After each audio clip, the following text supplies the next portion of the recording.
శ్రీ విష్ణు సహస్రనామ స్తోత్రం 68వ శ్లోకం.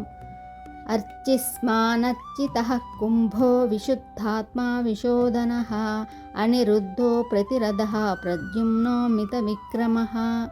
దీని అర్థం, ఈ విశ్వమును సూర్యచంద్రాదులను కూడా ప్రకాశింపజేయువాడు, సమస్త లోకములచే పూజింపబడే బ్రహ్మరుద్రులచే అర్పింపబడేవాడు, విగ్రహ రూపములో ఆవిర్భవించుట చేత ఆర్భావతార రూపుడైన వాడు, సర్వము తానై సర్వము తనయందే ఉండువాడు, త్రిగుణములంటక గుణాతీతుడైనందున విశుద్ధాత్మ అని కీర్తించబడేవాడు, తనని స్మరించు వారి పాపములను నశింపజేయువాడు, గత వాసనలను ప్రక్షాళన చేసి క్షేత్రముల నుండి విడిపించి క్షేత్రజ్ఞ రూపములో నిలువువాడై విశోధనః అని కీర్తించబడేవాడు, 4 వ్యూహములలో చివరిదైన అనిరుద్ధ కూడా తానైన వాడు, తనను ఎదుర్కొను ప్రతిపక్షము లేనివాడు, తనను ఆశ్రయించిన భక్తులకు భౌతిక సంపదలను, భావ సంబంధమును, ఆధ్యాత్మిక సంపదను, భావ సంపదను, ఆధ్యాత్మిక సంపదను పంచువాడు, విశేషమైన పరాక్రమం కలవాడు భగవానుడు శ్రీ మహావిష్ణువు. 69వ శ్లోకం. కాలనేమినిః వీరః శౌర్యః శూరర్జనేశ్వరః త్రిలోకాత్మా త్రిలోకేశః కేశవః కేశిః హరిః.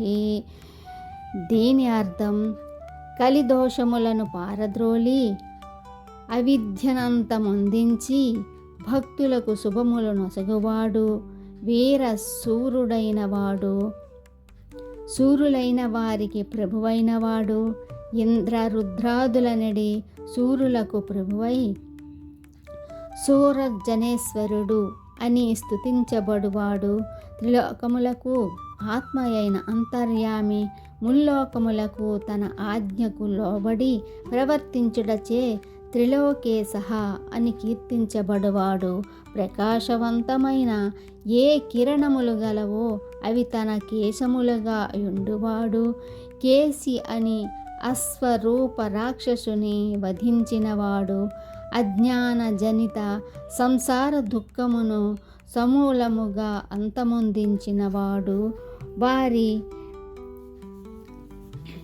అంతమొందించువాడు, హరిహి అని కీర్తించబడువాడు భగవానుడు శ్రీ మహావిష్ణువు.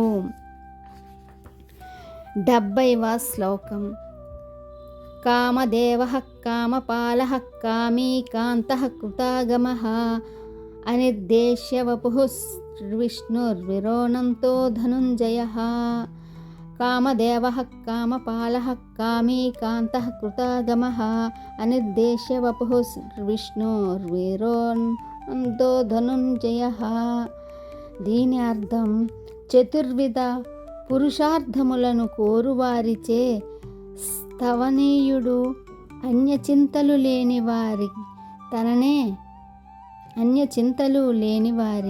తననే స్మరించుచు నిత్యము ధ్యానించుచు ఉపాసించుచు భక్తుల యోగక్షేమములను చూచువాడు, సృష్టి ఆరంభమున సృష్టి చేయు సంకల్పించుట చేత కామి అని స్తుతించబడువాడు, రమణీయ రూపధారి అయినవాడు, వేదములు శాస్త్రములు విజ్ఞానము అన్నియు తన నుండే ఏర్పరుచుటకు కారణమైనవాడు, నిర్వచించవలసిన మనస్సుకు అతీతముగా యుండి అట్టి మనస్సును నడుపువాడు, భూమ్యాకాశములను వ్యాపించి అత్యంత కాంతి స్వరూపుడై విష్ణువు అని కీర్తించబడువాడు, అన్ని ధాతువులలోనూ ధాతువులను కలిగి ఉన్నవాడు, సర్వత్రా సర్వకాలములందు ఉండువాడు, ధనమును జయించినవాడు భగవానుడు శ్రీ మహావిష్ణువు.